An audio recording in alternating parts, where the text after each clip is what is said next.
Welcome again, everyone. Good afternoon, ladies and gentlemen. Good afternoon, members and guests. And please join me now in welcoming our television and webcast viewers. And thank you again for making time to be with us today. My name is Danny Asaf, and I'm the president of the Canadian Club of Toronto. And I would like to thank Bob Ramsey today for joining us in partnership for putting on today's luncheon. Thank you, Ramsey Talks. For decades, the Canadian Club has been at the forefront of providing a venue for the free and open exchange of the ideas and issues that impact our daily lives. Through our programs and activities, including our youth and young leaders programs, diversity partnerships, joint events, media and social media opportunities, we offer you access to dynamic political, business, and public figures, both from here at home and abroad. And to learn more about the club and its upcoming events, please feel free to visit us at our website, canadianclub.org, and you can also join us and join the conversation via Twitter at CDNCLBTO, or by simply using that hashtag. Again, I would like to take the opportunity to thank our event sponsor today, TD, and appreciate your support for today's luncheon.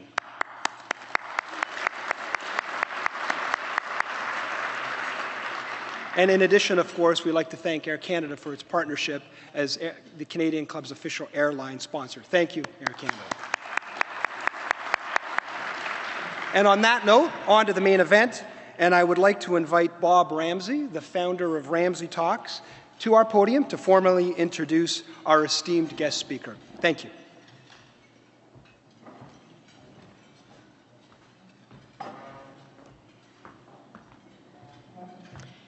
Now, for years, we've been taught that war should never be left to the generals. But the reality is generals, and we have 5 of them in this room today, are now so constrained by domestic politics and global asymmetry that they can barely fight straight. But when I say that Stanley McChrystal is a general's general, please don't conjure up an image of George Patton or Douglas MacArthur. He's a different breed for a different age. Though he still gets by on 4 hours sleep a night and eats 1 meal a day. I guess today it's lunch. As General McChrystal noted in Team of Teams, the heroic hands-on leader whose personal competence and force of will dominated battles and boardrooms for generations has been overwhelmed by accelerating speed, swelling complexity, and interdependence. Even the most successful of today's heroic leaders appear uneasy in the saddle. What's ironic here is that by most definitions, Stanley McChrystal is a heroic leader. But he became one not by leading like a chess master would, but rather as a gardener would. So let's dig into his life a little. For 5 years, he led JSOC, the U.S. military's most secretive branch. Joint Special Operations Command is in charge of identifying, tracking, killing, or catching and interrogating terrorists. Then in 2009, he was put in charge of all allied activities, including Canada's, in Afghanistan. A reflection that wars filled with unknown unknowns are best fought by small, highly trained teams like Delta Force or the Navy SEALs, or in Canada's case, by CSOR, the Canadian Special Operations Regiment, 6 of whose members are also with us today. As an expert in counterinsurgency said, the surge in Iraq was not won by the increase in U.S. troop levels, but by the elite killers of JSOC, as led by Stan McChrystal. His success in a decidedly untraditional way of fighting led to his promotion to head the International Security Assistance Force, ISAF, in Afghanistan. There he changed the tempo and the tone of the war. What was turning into a slow-mo Vietnam now had a chance of turning around. But the frankness that helped him get promoted got him in a tussle with his commander-in-chief, and so he resigned. It's been said that old soldiers never die, They just fade away. Clearly, that doesn't apply to Stanley McChrystal, who is a childlike 61 and who is not only surviving civilian life, but thriving in corporate life. Why? In a world overstuffed with leadership experts and shelves groaning with leadership books, what sets this man apart? Well, nearly 2 million people have viewed his TED Talk called Listen, Learn, Then Lead, but thousands of people have given TED Talks. And lots of generals write about leadership precisely because they are leaders in the most elemental binary competition known to humankind. But Stanley McChrystal is different, as you're about to hear. His direct boss in Afghanistan, then Secretary of Defense Robert Gates, described him as perhaps the finest warrior and leader of men in combat I have ever met. But the best testimonial I heard last night. A senior Canadian banker who'd met the general last year in New York mentioned to one of his young executives, who rather than getting his MBA, did a stint as an Army intelligence officer, that Stanley McChrystal was in the coffee shop across the street and would he like to meet him. This hard-driving, maybe talk a little too much young exec didn't quite believe his boss, but said, sure, anyway. Off they walked across the street, and yes, sure enough, there was Stanley McChrystal. The young exec was not only speechless, he started to tear up. When the encounter was over, the senior banker asked, what was that all about? Well, said the young man, it's a little like dragging a Roman Catholic off the street and taking him to a coffee shop to meet the Pope. That's why, to this day, General Stanley McChrystal commands such supreme loyalty from those who served under him, why he is still 6 years after retiring from the military, the general's general. So please welcome, first speaking on his own, and then in conversation with Bloomberg TV Canada's Amanda Lang, the General, Stanley McChrystal.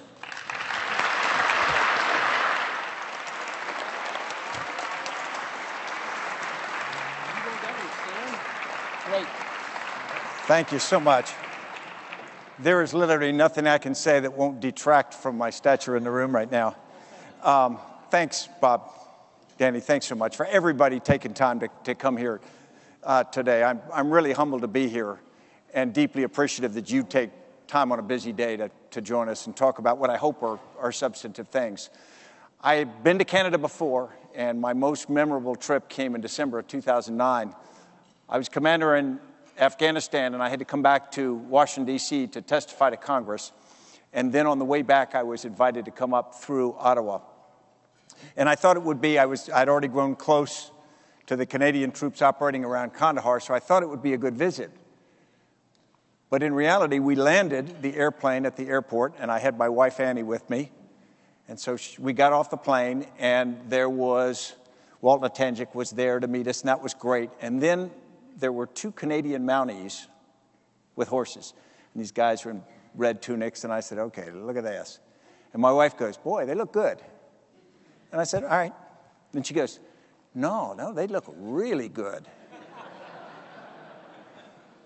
And then a little while later, she goes, you know, they look really, really good. And after a while, I said, shut up. And I have been inadequate ever since. But I've learned to live with it. You're wondering what a retired general is doing here to talk about this subject, and you're wondering, how did this guy end up in the military anyway? Well, when I was young, my father took me to a movie, and many of you will remember it. It was The Longest Day. It was the movie about D-Day when Allied forces invaded Normandy. John Wayne was a paratrooper. I saw that, and I said, that's what I'm going to be, and followed through. Years later, I asked my dad, why didn't he take me to see Wall Street? That would have worked out better. But to just put a little bit of background on why I'm here and why I feel the way I do. Essentially, I was a product of my upbringing. My father was a soldier. My father's father was a soldier. My 4 brothers were all soldiers. My sister was the wife of a soldier.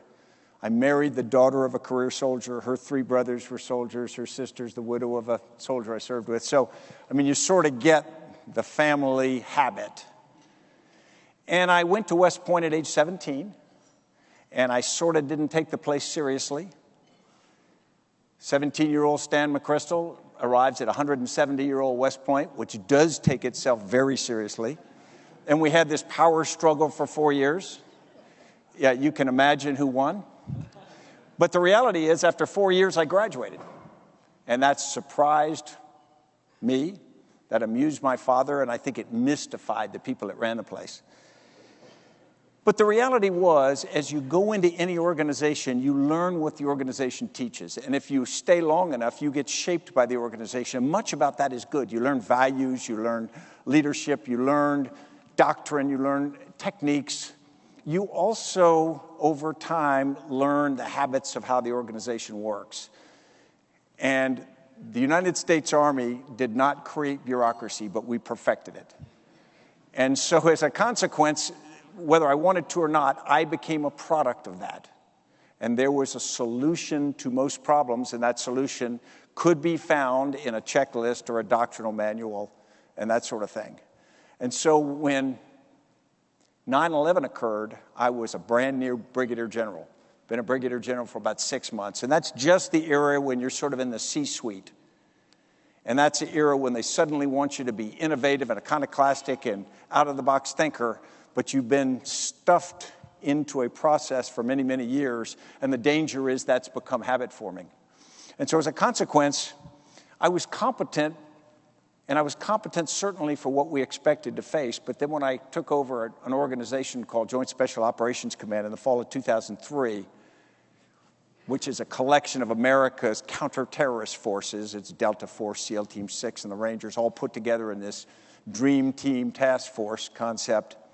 When I took that over, I was part of this extraordinary elite organization with already been around about 30 years, this rich history and this deep culture of excellence.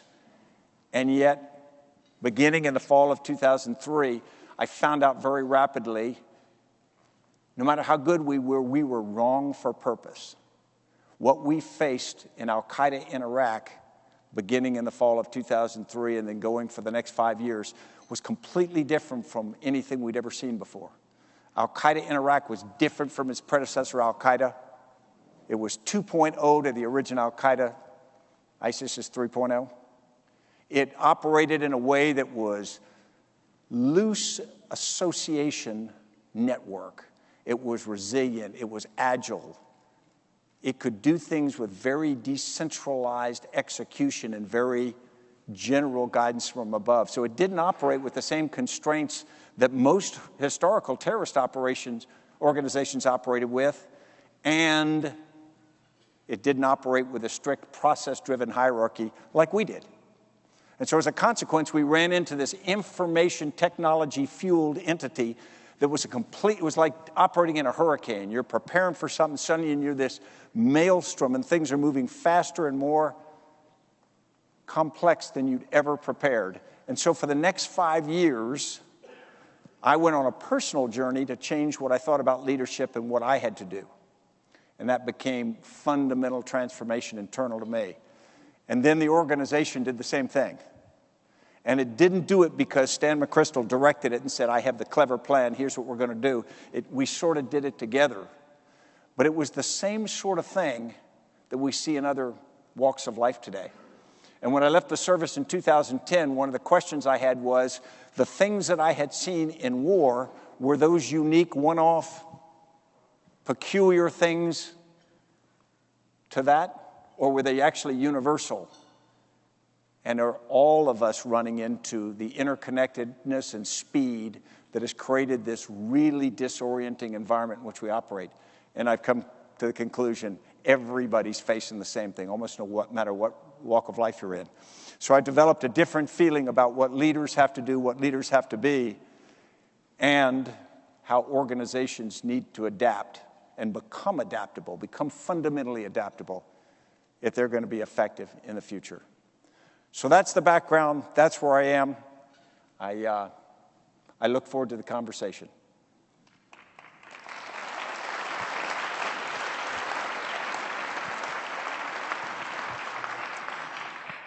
Thank you, General. You say, I mean, the book is it's a business book. It's about leadership, and it's designed for businesses to use. But you frame it in your experience of war. And the reference you make to a new style of fighting, a more adaptable, a looser, and your efforts to mimic it, if you will, in the context of the fight going on now, because as you said, if Al-Qaeda was 2.0, we're at 3.0. ISIS is another level. I don't know where you would put citizen jihadism, but it's looser and less structured than ever. How are we doing in that fight and our ability to mimic that kind of adaptability? Yeah, Amanda, you hit something really important there. As we ran into Al-Qaeda in Iraq, the first thing is there wasn't a good blueprint for how we should change.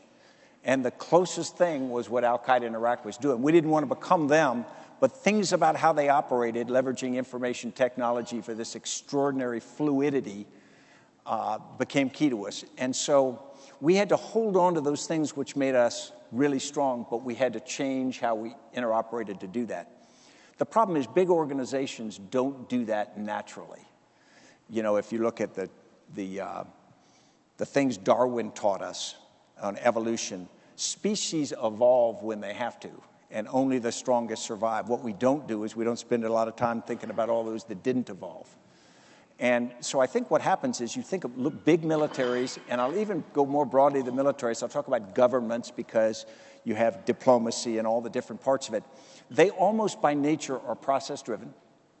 Leaders have a tendency to become risk-averse because there's political risk, and I'm not talking about personal physical risk. I'm talking about political risk. There's organizational risk, whether you'll be viewed as successful. So there's a tendency to do what has been done before. There's a tendency to go into your doctrine and follow that, because whoever got fired for following doctrine? And so as a consequence, you get organizations that spend a lifetime developing people in that, and then you create leaders who by habit are going to be that way. Juxtapose that with ISIS. ISIS has been created in the moment in an environment. They don't have any bad habits. They don't have any old structures they've got to tear down. They have grown organically. Now, at some point, ISIS will become old school, and people will say, why can't you change? Because something else will be there. But the reality is right now, they leverage information technology to get far more capacity out of their ability than they have. They communicate with about 100 million people a day on social media. They sell a product which we could all argue is not very sellable. Anybody here in marketing would say, how are you going to market something that's almost nihilistic? It doesn't sell well to people of any religious faith, really, and their behavior is abhorrent. And you say, well, how can you have bad actors selling a very difficult product? Well, the reality is they're selling it in a different environment because they're comparing what they do to the status quo, which has been very unacceptable to a lot of people in a troubled region, the Mideast and more broad. So as a consequence, what we face is we face this very adaptable, asymmetric threat, asymmetric in levels of commitment, asymmetric in use of information technology, asymmetric in demonstrated willingness to do anything, i.e., do the most despicable acts, do them, and then couch them in terms of, if you're not willing to do this, you just don't care enough. You're just not committed enough. And that seems contradictory to us, but it's actually got some power to it. And so as a consequence, we, the world, are having a very difficult time adapting existing models, limits we have, cultural restrictions to deal with something like this. I kept waiting for that to turn positive.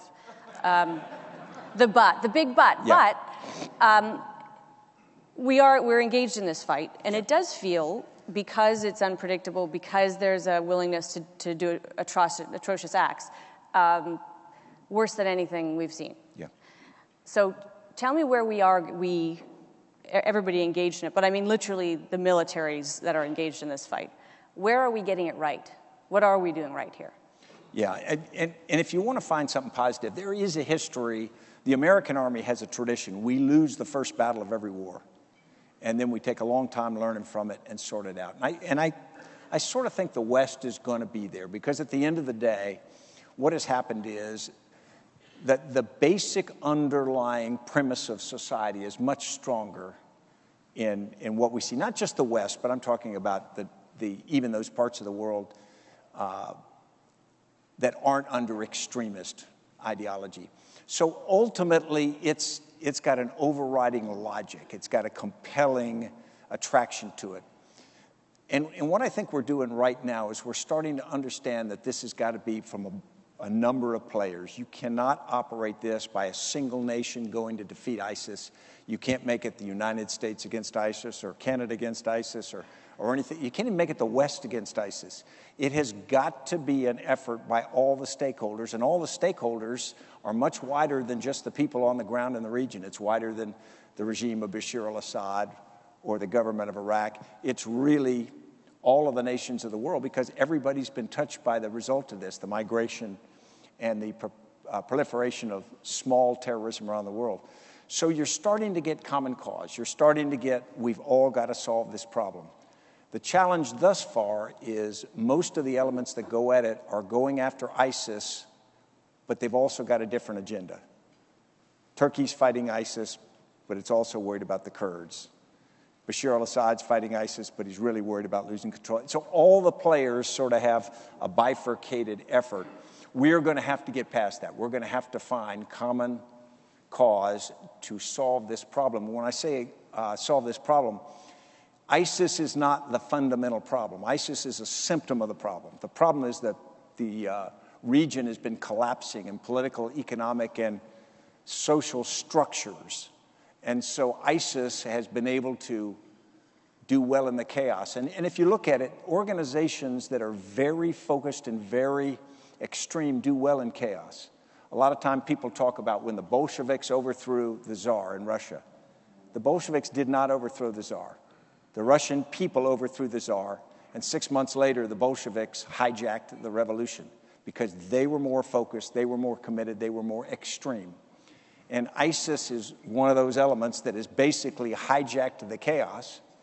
And if you think about it, in a chaotic environment, you're sort of willing to follow somebody that acts like they know what they're doing. And terrible as it is, ISIS claims to know what they're doing. We got a plan. Now, over time, that plan won't seem as good as it does up close when you're in a difficult situation, but that's my optimism. In the context of a need for that coordinated response, what would be your message to the Canadian government and our role there? Yeah, it would be, you have a role, and it has got to be part of, without stealing my term, team of teams, we have got to get a number of countries together, all operating, slightly subordinating their national equities to an international effort, and that's painful. You know, we had 46 nations in Afghanistan when I was commanding ISAF. And, you know, sometimes a general wakes up and that's his nightmare. It goes from 46 to 47. I mean, for God's sakes, you're dealing with all of the national interests. You got politicians talking directly to you. You got all of these things. But the only worst nightmare was we've only got one nation. Because Napoleon said, they asked him what foe he'd most like to be against. And he said an alliance. But in reality, you have to be part of an alliance today. In Afghanistan, we would have never been credible as a single nation, because if you're 46 nations, people know you're not there to create an empire or to conquer the place. They know it could never happen. And so things around the world are increasingly going to have to be this, and Canada's got to be up front. You bring a special credibility. I mean, Canada brought military credibility on the ground that I personally was able to work with in Afghanistan, but you also bring a political credibility. In reality, the United States has a form of credibility and legitimacy, but in some ways we don't have what you do. You have almost one step detached from it that is very special, and we need that kind of participation, which of course also means that the whole effort's got to take into account Canada's views as well. You can't and you shouldn't just agree to get on the train no matter where the train's going. You got to argue where it ends up. You are of the view that this is not a campaign that ends with the dropping of bombs or even a ground fight, that this is a long process of rebuilding in these places. Yeah. And I'm not very popular when I say this because If you're a candidate running for office and you say, okay, here's what we're going to do. We're going to bomb those bums and they'll be gone. Everybody goes, wow, that sounds easy. All right, I'll vote for him. And if the other candidate says, you know, I think it's going to take 500,000 men, 30 years, and billions of dollars and a lot of frustrations to actually fix this problem, vote for me. You know, your advisors are having a heart attack in the back room. But the reality is, ISIS isn't the problem. ISIS could go away tomorrow. I mean, they could literally disappear. And everybody would have this moment where we say, problem solved, thank God. But then we'd look back and we'd see Syria's in pieces. There'd still be a civil war going on. There'd still be the different players, Iran, Lebanese Hezbollah, Bashar al-Assad, all the different players. And peace and stability wouldn't be anywhere in sight because ISIS came from the chaos. They didn't cause the chaos. And so we need to understand that the fundamental problem has to be fixed. And it can't, in my view, it can't be fixed quickly because more than 50% of Syria's population is dislocated, meaning they're not where they're supposed to live. They're either outside the country as a refugee or they're internally displaced. 24% of Jordan's population right now are Syrian refugees. Now think about that. If it was the United States, that'd be 80 million refugees inside the United States. Think about the destabilizing factor. Think of the experience of the Palestinian refugees after 1948 that went to Lebanon, went to Jordan, and the challenges that have come from permanent refugee populations, the instability that emanates from that. So you've got to fix the problem. You can't just say, okay, Syria can be this cesspool and we'll just kind of ignore it. It's too big, it's important, and Iraq is teetering on the edge of that as well. So the world has got to say, we've got to straighten this out. And again, we can say, well, we don't do peace, we don't do nation building. Let them do it. Well, what if they can't? Think about at the end of the Second World War. People always used to tell me when I was in Afghanistan, you know, we need a war like World War II because that was neat and clean, unless you were up close in it. And we didn't do counterinsurgency. We didn't do nation building. And I said, of course we did. The Marshall Plan was all nation building. It just happened in a different sequence. And it was trying to prevent Western Europe from falling apart.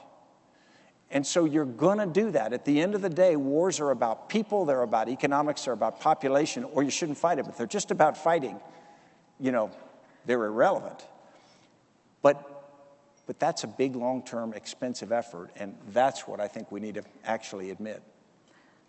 To bastardize Churchill a little bit, the only thing worse than America being the policeman of the world is America not being the policeman of the world. Yeah. Where is your country's commitment?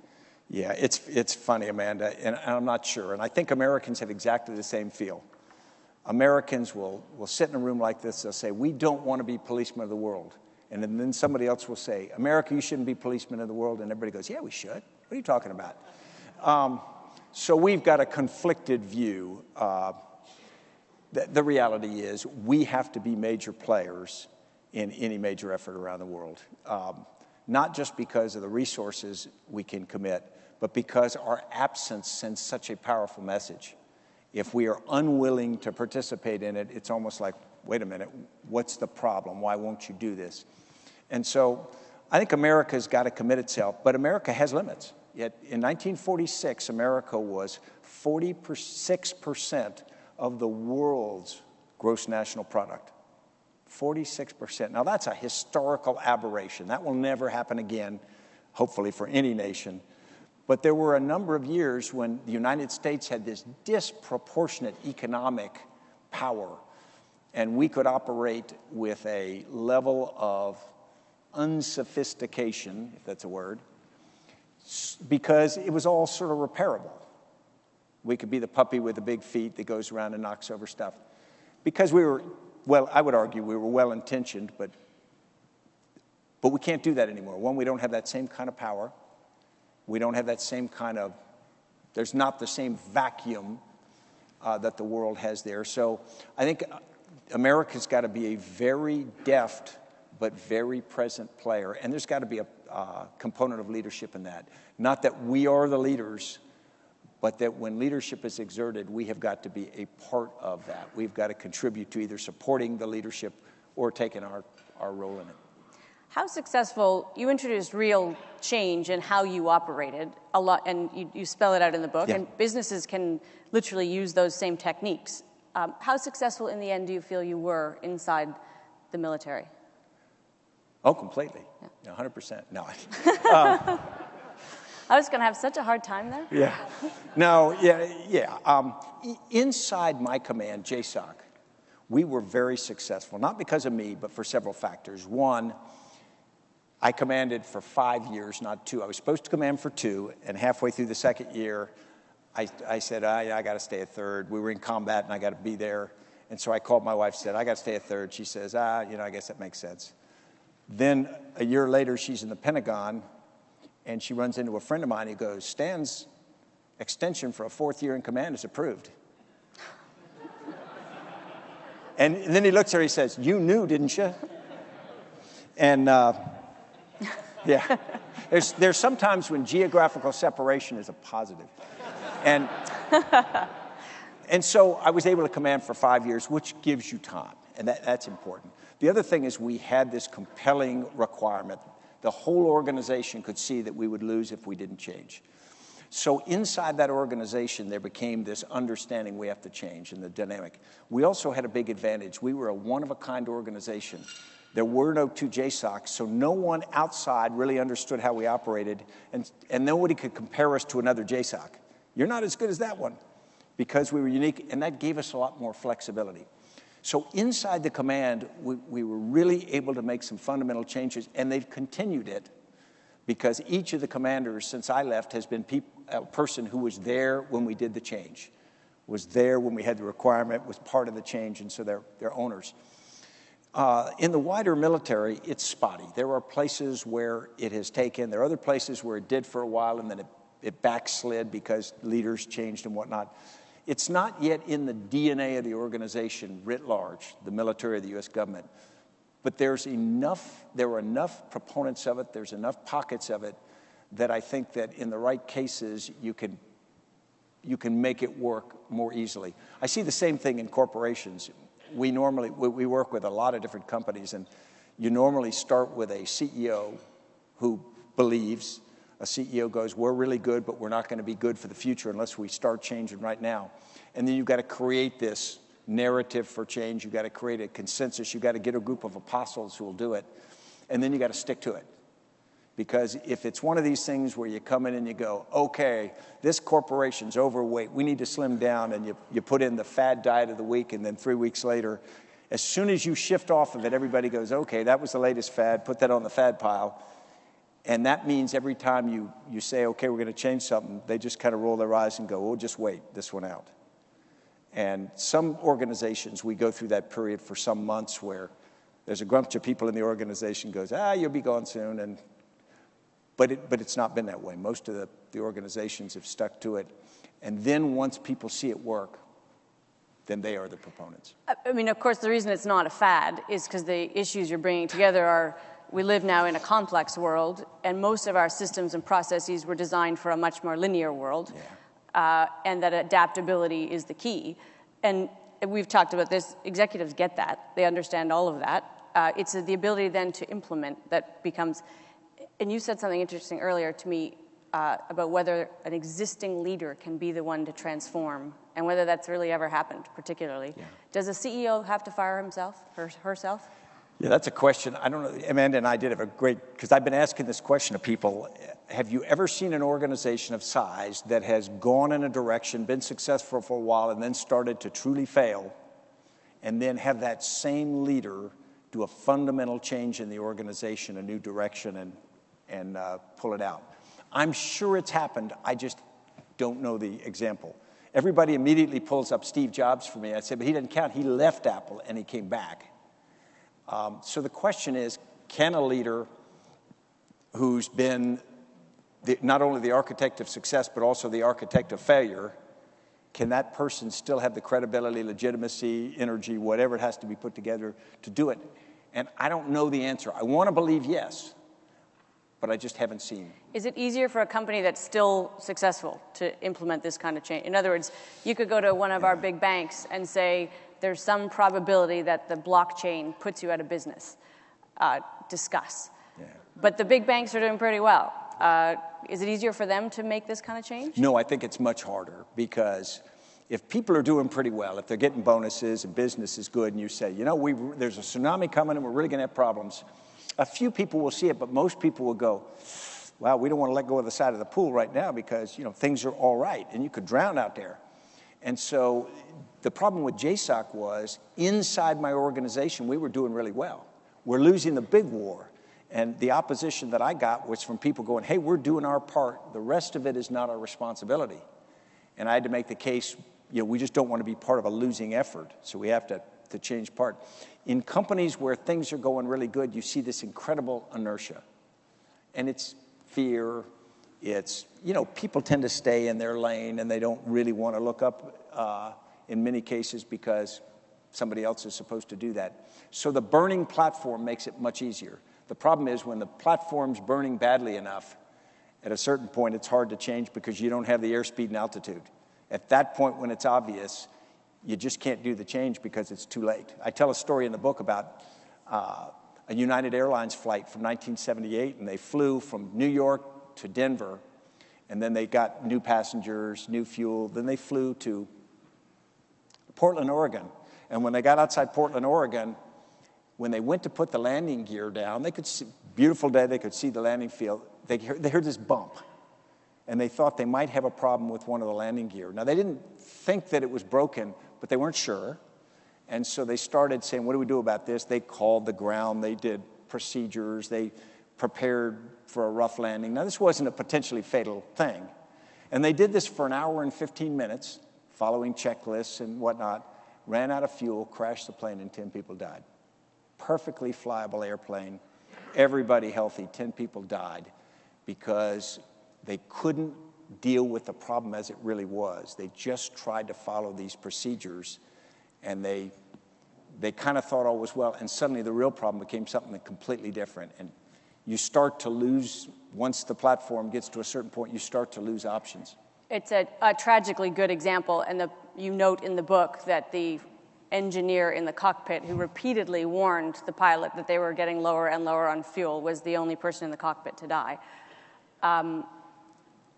Tough segue, but you have made a reputation, a lifetime built on candor. You speak your mind. And part of what you recommend in terms of team building and trust is breaking down silos, sharing information, none of this kind of, and yet you paid a pretty big price for candor. And so did the mission in Afghanistan. Yeah. No, and what Amanda's referring to is and Bob mentioned it a little bit, in June of 2010, there was an article that came out in Rolling Stone that accused me indirectly, but my staff of saying things about national leaders that were inappropriate and whatnot. And it created a big media storm, and I offered my resignation. It was accepted. And you move on with life. And so the answer is yeah. There's a price to be paid for candor, and there's a risk to it, and if you don't do it well, you deserve to pay a certain price. If you are irresponsible, you know, that's not right. But there's a really big price to be paid for a lack of candor. You just don't pay it, obviously, and it comes day to day, and it's insidious in an organization. And if you have an organization, if you as the leader create an organization in which candor doesn't reach you, the reality is you don't get a real vision of what's going on. You may feel good. You know, when the guy flying the plane goes, how we doing? Everybody says fine. And he ignores the flight engineer, says we're running out of fuel. No worries, as long as you don't mind crashing. So what I would argue is candor is essential, but it's not natural. We think it is, but it's not. And it's particularly not natural in organizations that have a progressive system where you enter as a young person and you work your way up. You may think you're candid, but you go up and you start to hold back what you say. You start to change the way you say it as a leader. You start to not ask questions that you don't want the answer to. Amanda and I talked about this. When I became a senior general, I learned if I could go places, if I asked the right question, I'd get the answer I wanted. And I'd go, soldier, how you doing? They'd go, fine, sir. Because that's what they're going to say, because that's what they think you want to hear. I mean, the guy could be wounded, and you'd go, you're not fine. And he'd go, yeah, good point. But But I found you had to create an environment, and you have to keep working at it because everybody at the end of the day wants to hear what they want to hear. You have to force yourself not to.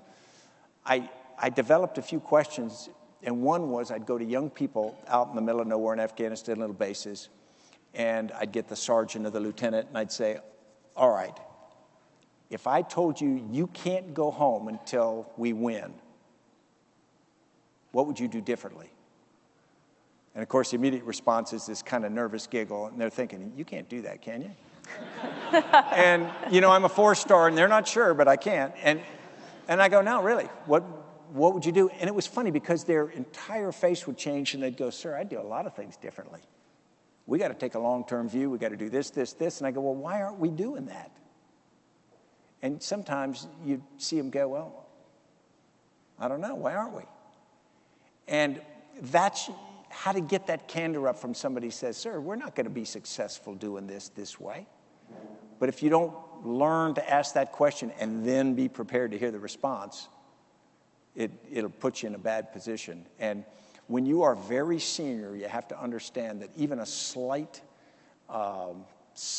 response from you will be read in a huge way. We did this daily video teleconference when I had Joint Special Operations Command, and we ran all these chat rooms so people could chat. We had about 7,500 people on this thing every day for 90 minutes, whole command.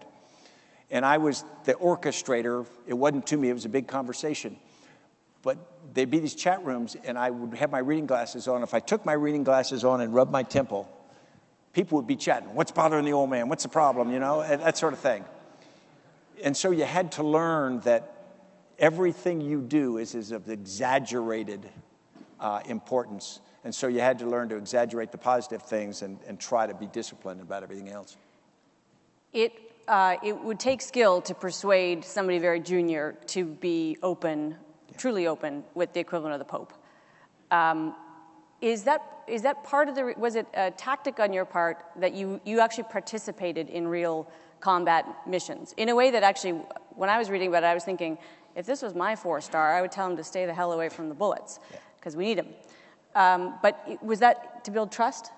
And is there a corporate equivalent of that? I'm not sure what it would be, but yeah, no, that's a great question because people would ask me, and I would do that. And you know, on the one hand, some people would say, well, you're going out so that people can say, you know, you're trying to be a hero or something like that. But I'd go on these missions, and I'm zero value added. You got a senior general going on this night raid with Delta Force or the Rangers and all like that. And they've got conflicted feelings. On the one hand, they like it. They liked it when I'd come. They go, you know, the old man's coming with us. On the other hand, they didn't want to be the one running the mission when I got killed. Because they, you know, that'd be a black mark for a long time. So they were conflicted, but generally it was positive. But I had to do certain things, I thought. First, I had to see what was really going on. I had to understand what reality was, and it's always different from the brief. Even, they're not trying to, you just get on the ground, you suddenly realize what works and what doesn't work. I also had to show them that they were not less important than me. And so if people were getting killed and wounded on a constant basis, I had to show I was willing to accept some level of that risk as well. I wasn't out every night with them, but the reality was I had to show a willingness, a respect for them to do that. And so I think corporate leaders do that when they go down into plants. They go to places where people are selling, you know, and they go to where the hard stuff's being done. And they try to get up close to it, and they try to see, okay, what's the real challenge here? How hard really is it? Because it's really hard. And even if they can't fix it, I think all of us appreciate when our seniors come down and they go, okay, I have an understanding for what you're dealing with. And so that's what I was trying to do. And the reality is if you're stuck in a bunker or something like I was, you're willing to go anywhere to get out. You have a reputation also for being very disciplined. You run 7 miles every morning. You eat only dinner, sleep 4 hours. Is there anything you're not disciplined about? Oh, there's a whole host of things I'm not disciplined about. I've got a list of bad habits that, you know, would fill a book. But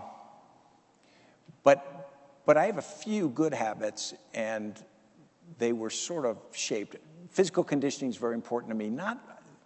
not because I'm an athlete anymore, you know, anything, but simply because it makes me feel better. And I think that it makes me, even if my day's absolute crap for the rest of the day, if I had a good workout that day, the day's not a loss. I think if I have any biggest weaknesses, it's controlling your reactions and your emotions, how you treat people. You know, most of us know, if I gave everybody here a card and say, what does a good leader do? Most of us would fill that card out pretty well and pretty much the same way. The problem is we all get a lot of chances to be a good leader through the day. And I'm talking about from the moment you get up and you have the first interaction with a cab driver or somebody like that, or a junior person in your organization, or somebody gives you bad news, or you're doing something. You get this set of chances to be a good leader. Do you stand up straight when you should? Do you make the phone calls to congratulate somebody that they deserve, but it's a little inconvenient? So you get all these chances every day. And the question is, how many do you get right and how many do you get wrong? And when I was a four-star, I'd go around Afghanistan. I might see 250 soldiers in a day, and each one for just a pretty short amount of time. And I might get 235 of those interactions right, where I was positive, I was all the things or some of the things that a leader ought to be. And 10 or 15, I wouldn't. Somebody would respond a certain way, and I'd snap, or I wouldn't be as kind to somebody as I should be. And at the end of the day, you go back to your little room where I lived, and you think about those 15, because you say, I knew better. It wasn't a case of me not knowing what to do. I just didn't have the personal self-discipline to do it. So I think leadership is more self-discipline than it is brilliance or anything else. It's more being willing yourself to be a good leader, do what you know is right. I try to use certain process things in my life to force myself to do it. So I have certain times to do certain things, because if I don't do it that way, I won't do it. And I think that's where discipline can help you out an awful lot. All right, I hope you forgive the question, but speaking of leaders, it's my last question. Yeah. Who would you like to have as the next president of the United States? Yeah, I'm not sure it's an American. No. Yeah. Yeah, we're taking over down there. We're in a bad way. We've let our process get corrupted. Our process is such now that a quote by Adlai Stevenson, who was a politician in the middle of the 20th century, is really apropos. It says, the challenge of the presidency is doing what it takes to get elected and still being worthy of the job. And there's a lot of truth to that. And so I fear that what we're doing is we are creating an environment where you've got to be a showman, you've got to be glib, you've got to do all of these things to sort of sell your product.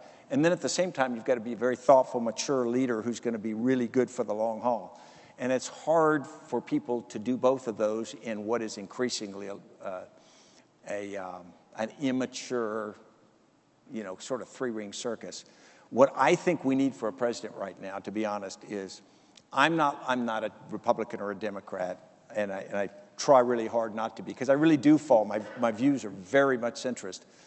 I don't want us to pick a president because they have very strong feelings on gun control or abortion or something like that. I want us to pick a president who can get people to work together, to recognize that most nations, particularly ours, has all these different groups with all these different views, all of which are valid, but all of which have to be triangulated to something that works. And that means compromise has got to be a positive term, not a negative term. That means that deal-making has got to be the art of it. That means that that person has to be viewed not as just the leader of a part of the nation or a political party or an ideology. They've got to be viewed as a leader for all of us. And I think that if we can't produce that, we are going to continue to struggle. You might even say the leader of a team of teams. I would say that exactly. Perfect. Thank you, General. Thank you so much, Amanda. I appreciate it.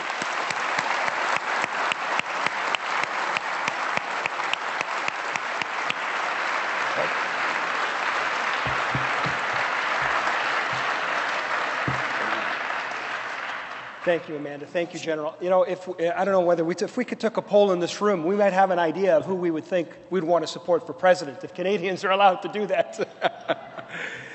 It's my honor and my pleasure now to get an opportunity to thank both our guests and to thank Amanda first on behalf of the Canadian Club and on behalf of you all, business leaders, interested citizens who care about our future, who want to come and learn about these innovative ways to guide us through the complex problems of today.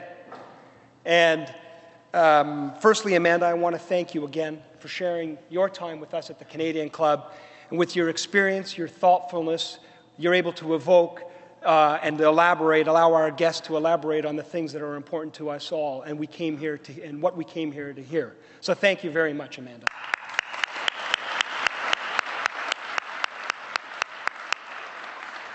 Now, there is no doubt Amanda was able to elicit that candor that we were all waiting for, and I think the General is running to catch a flight. But I did want to take an opportunity to thank him and to thank all of you for coming here and to see what the future holds for us in incorporating some of his ideas of leadership to help us through these complex issues. We all know the essence of leadership is really to be able to take us from that point of hanging on to the side of that pool and otherwise putting our head in the sand, and unfortunately then looking up and finding the problem even more complex. It's that unique ability to be able to see and to take us from what we know through the unknown to hopefully a better place where we can find a way through some of this gloom and look for a better and brighter future. And clearly, the General represents the best of American values and the best of all of our values, and something that has served the world well for most of modern history. And we can only continue to thank him and to thank his contribution and, of course, his continued writing to help us guide us through these complex and turbulent times, like I say, to a better future for us all. So thank you all for joining us. Thank you for coming, and we really appreciate the time you have spent with us today. Thank you.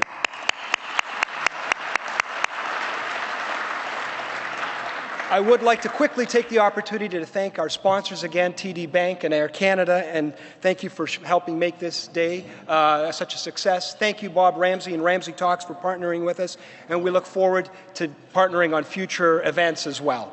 And on that note, I'd like to welcome you to provide us any feedback you have on this event. We take that to heart, and we hope to make these events better and of more value to you. And on that note, the meeting is adjourned, and have a great afternoon, everyone.